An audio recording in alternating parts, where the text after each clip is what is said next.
Okay, a DC permanent magnet motor is an energy conversion device. It takes electrical energy and turns it into mechanical energy.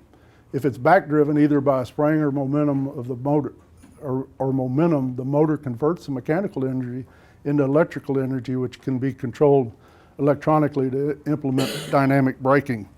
Now, what dynamic braking is, in overly simplified, if I can get this out. Yeah. All right. You know, there's a lot of comedians out of work. I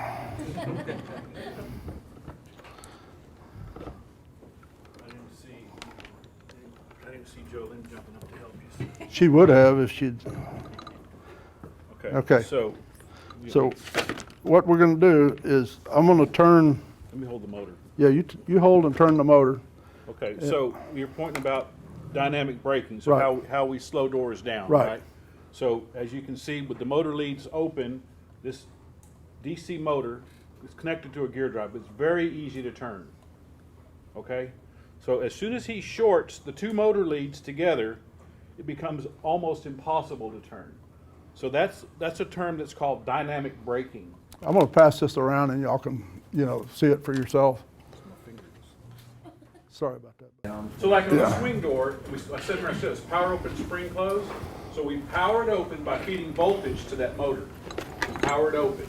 But then once the power cycle ends and it's ready to close, the spring, which has been wound up and now has stored energy, is used to close the door. Well, if they didn't control the closing, it would just slam. So what we do when we go into the closed mode is through the control, we introduce a slight connection between the two motor leads through a coil of wire, resistor, and we can vary how fast that spring closes the door by how much we short across the motor leads to create that brake, that dynamic brake. We do the same thing on slides, power open, power close, by creating a variable amount of resistance across those motor leads to slow the door down before it stops open and slow it down before it stops closed. Thank you. So we're just going to look, he asked where do we use the dynamic braking. Here's the window, belt drive sliders, linear drive sliders. And here's the swing operators that show where the motors connect. Go ahead. Here's a revolver with, again, a motor and a gear drive. So now we're going to look at the individual parts. This is the housing. It's got permanent magnet motors, permanent magnets for a north and a south pole. Next slide. And then we've got the armature. The armature has got the magnetic circuits wound around them, and you've got a commutator on the left side and a worm gear on the other. And we'll have more on motor, how they work in a minute. Are you going to talk about the wire going from here to Portland and back? Oh yeah, Okay. yeah. So there's the commuter end, so you can see the different segments. That motor has 6 individual magnets wound into it. And there's a close-up. You can see the little tiny wires as they're soldered onto the commutator bars, and then they wrap around the armature of the motor. And here's something that's kind of interesting, kind of as an aside.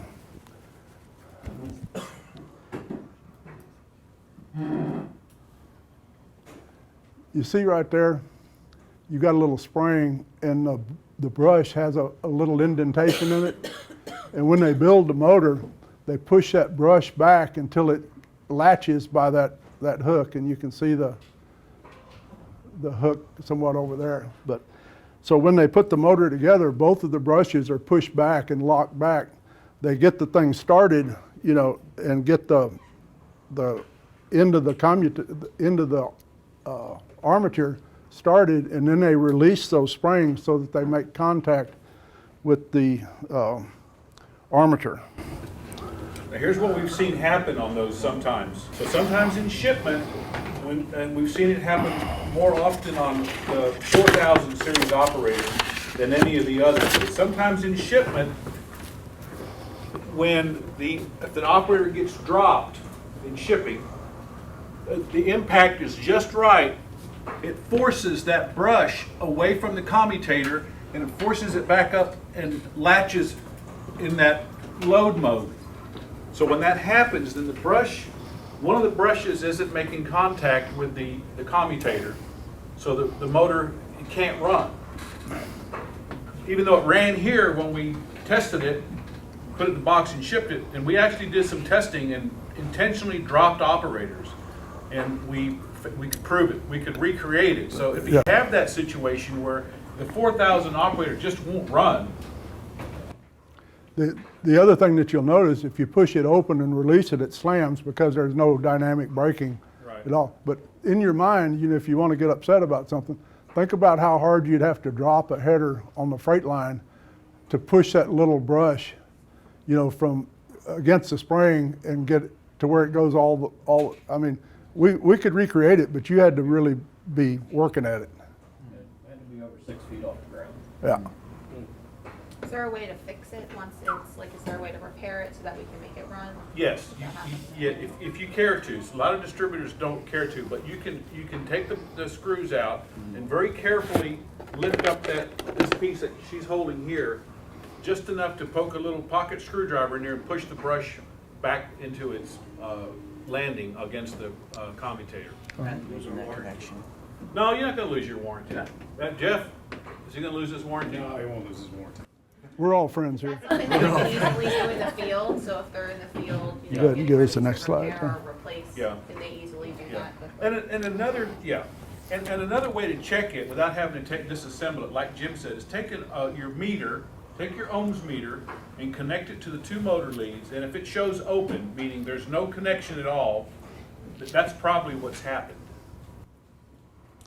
Now, this is a video that I took off of the internet. You know, you've probably figured out I'm not a visual aids type guy, but I've just been kind of winging it over the years. But it's still a pretty good video, so we're going to play it. You can find DC motors in many portable home appliances, automobiles, and types of industrial equipment. In this video, we will logically understand the operation and construction of a commercial DC motor. Let's first start with the simplest DC motor possible. It looks like this. The stator provides a constant magnetic field, and the armature, which is the rotating part, is a simple coil. The armature is connected to a DC power source through a pair of commutator rings. When the current flows through the coil, an electromagnetic force is induced on it according to the Lorentz law, so the coil will start to rotate. You will notice that as the coil rotates, the commutator rings connect with the power source of opposite polarity. As a result, on the left side of the coil, the electricity will always flow away, and on the right side, electricity will always flow towards. This ensures that the torque action is also in the same direction throughout the motion, so the coil will continue rotating. But if you observe the torque action on the coil closely, you will notice that when the coil is nearly perpendicular to the magnetic flux, the torque action nears 0. As a result, there will be irregular motion of the rotor if you run such a DC motor.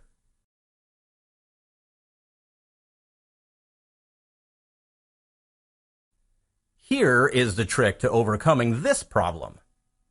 Add one more loop to the rotor, with a separate commutator pair for it. In this arrangement, when the first loop is in the vertical position, the second loop will be connected to the power source, so a motive force is always present in the system.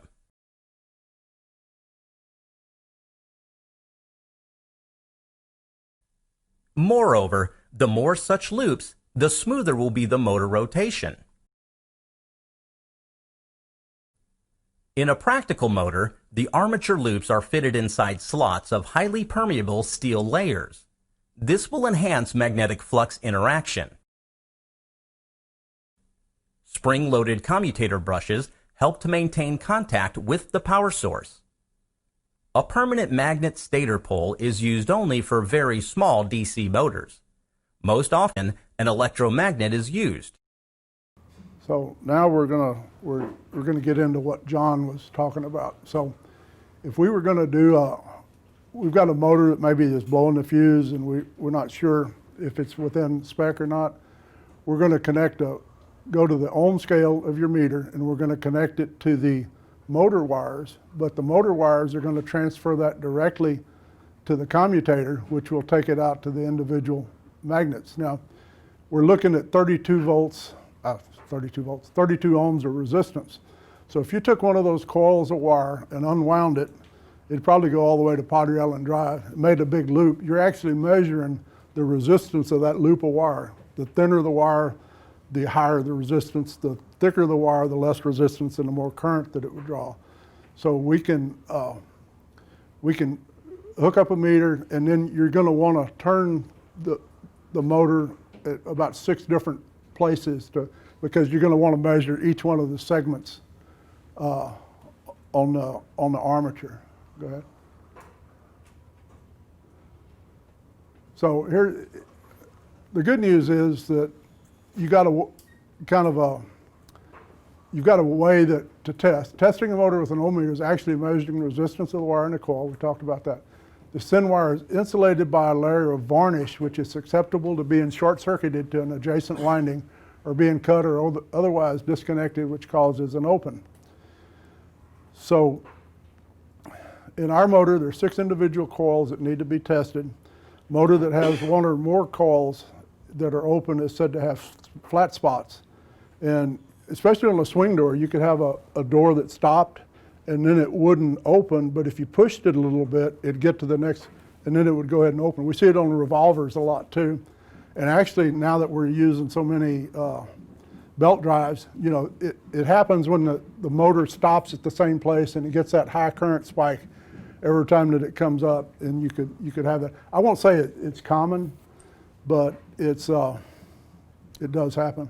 Let's see what the next slide does. Is the encoder local to the motor, or is it in the control? It's in the motor. It's in the motor. Yeah. The encoder. And you know what I got? I didn't send everything else around, but here's the encoder that goes on the back. And basically what it does is every time the magnet passes a switch, it does a pulse. And there's 2 of them. It's called a quadrature. So you have one and then the other. And from that, you can tell which direction the motor's moving because one moves before the other. And so I don't know where I got off track on that, but the encoder is basically a set of switches on the back of the motor, and it's sent to the control that reads that.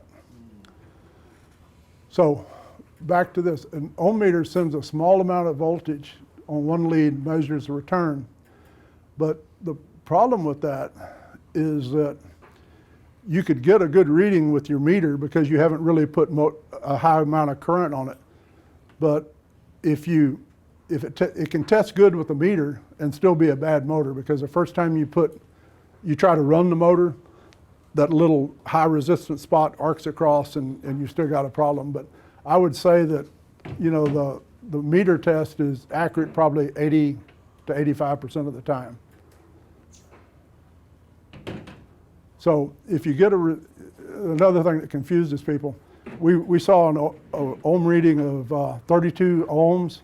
The closer you get to 0, the higher the current's going to be on that motor. You know, big 1/4 horsepower motors and stuff, the wire is thicker, it draws more current to produce more power. But I have a lot of people worry if, you know, say it's supposed to be between 15 and 30 ohms. You know, the motor's still going to run at 50 ohms. It just won't have as much power, but it's not going to blow. The higher the resistance reading is, the less likely you are to blow a fuse. And again, the resistance reading higher than specified called reduced power. Can I just get a show, how many technicians carry an ohms meter on your truck with you at all times? Those of you that don't, you need to have one. Yeah. That's going to be the most critical, one of the most critical testing tools that you'll have. And if you don't have one, there's a lot of troubleshooting that you simply can't do without it. So please, if you you don't have one, you get one. Can I back up Yeah. a page? Yeah. One of the things that Jim's talking about is y'all saw that motor. I used to work for a motor rewinder, and we did little motors just like these, or we did great big motors that you couldn't put in this room. And so the wires were sometimes this big around, huge wires. The layer of varnish that is being talked about there, that is, when you're looking at that wire, it looks like a bare wire, but it's actually got that varnish on top of it. And if that varnish starts to break down, because heat is your enemy in that motor, and so every time that what Jim was talking about, whenever that motor comes to, like on a swing door, that motor ends up in the same place in the open position and in the closed position every time. It's geared. It's gonna go to the same spot every time. And so whenever you're at that point, that could be where your short is going to be. It's gonna be in either open position or full closed position. You activate it, you walk over, you push that door just a little bit and it took off on you. Yeah. It's like, why did it take off on me? Because it's got a dead short right at the beginning. You put the meter on it, and the meter so lightly loads that, it can't make that jump across that varnish, and you don't see that short in there. And so whenever that short comes across right there, it makes the wires shorter. Instead of making the loop go from one end of the room back, now it's going half the length of the room and coming back. And now I've got either an open or I've got a short there.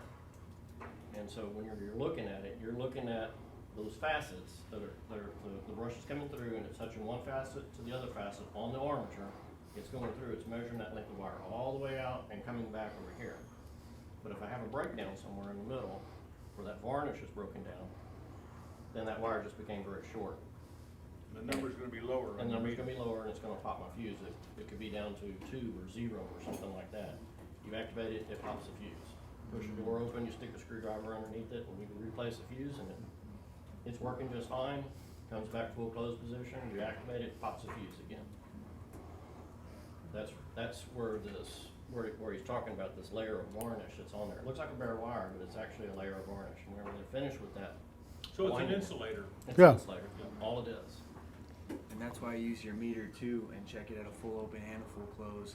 Check it in all positions. And all, every yeah, position. every few But inches, yeah. one of the things that you want to be real careful of is as you're pushing that door open, when you've got your meter connected to it, that motor's generating current. Yeah. So you're gonna push it open just a little bit, let the motor settle down, let the meter settle down, because it's gotta get rid of that current that the Right. motor just generated. And that's why that number spikes up until it stopped again. Exactly, yeah. Exactly. Cool. So it's important when you check in the motor to check it at as many spots as you can, so that you get as many samples of resistance through that armature as you can. You want to check it, turn it a little bit, check it, turn it a little bit, check Yeah. it, turn it a little bit. Because you could have a couple of bad windings and not see it if you're not careful to check Yeah. as many stop points as you can. I think we may cover it again and later on in the program, but the other thing that's very important is what's called a frame short.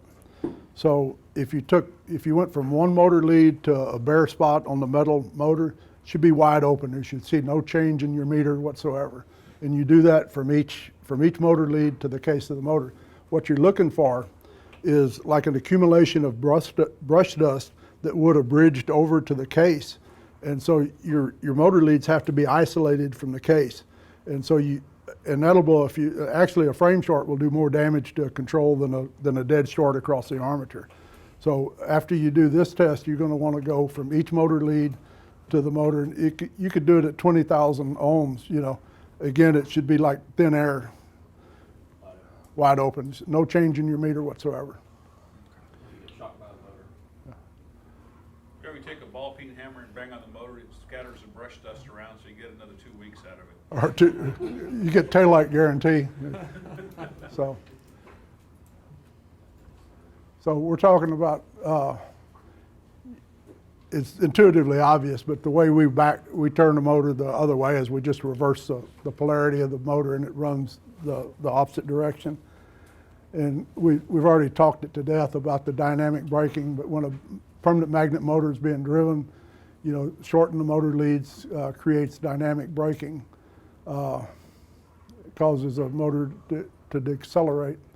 This feature is used with great advantage controlling the closing speed of spring closing swing doors and slowing from open speed to check speed in all your other automatics. So this this is a video that John and I shot in my office, and what we're demonstrating rather poorly is if I drop the brick and I short the motor leads, you see the rapid deacceleration. Go ahead, John. So I'm just sitting there taking the motor leads and shorting them back and forth. And in a dead short, you can slow the brick down to, to a crawl. And go to the next, and I'm going to pass this thing around. This is the thing that you see on our swing doors. Yeah, there are thousands and thousands of those out in use on our products today. And so, if you look at this wire, it's wound around and around and around and around, and it's got quite a bit of resistance. This is a 250 ohm resistor. So if you were to measure from here to there, you'd have maybe just 5 ohms. But if you measured from there to there, it would be 250. So that gives you quite a bit of range for slowing the door down. This one is for a 7,000, and it's a 250 ohm. The 4,000 is a 500 ohm, which allows you, they're different size motors and what have you. Be but careful because they look the same. They do. But if you look at the side, the one that's going around, if you look at the side, you'll see where it says 250 ohms or whatever. All right. So now we're going to show another funky video of. We can talk about if the diode goes bad in that closed speed pop, because that's fairly Okay. common. Back her up, John. So there's a diode in there. What the diode does is when you're driving the door open, you don't want to go into this resistor because it just hoses things up. So when the motor reverses, now the voltage will pass through that diode to this resistor. If John says, if the diode is either shorted or open, if it's open, the door will slam. If it's shorted, you don't have any closing. It's just like it was always in the slow mode. And that little diode is under that heat shrink there. Okay? And just be aware that can fail and give you a false reading that you got a short. So now we're going to control it with that potentiometer. Again, you'll recognize my wristwatch. Well, you guys always do the fun stuff when I'm not here. We wait for you to leave.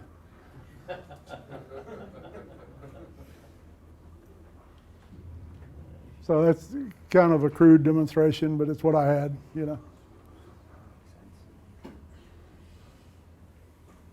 like that the brick has your name on it too, Jim. I have about 10 of those. There was a place in Palmer, Texas that manufactures those. They're pavers. All right. Is that the end of the...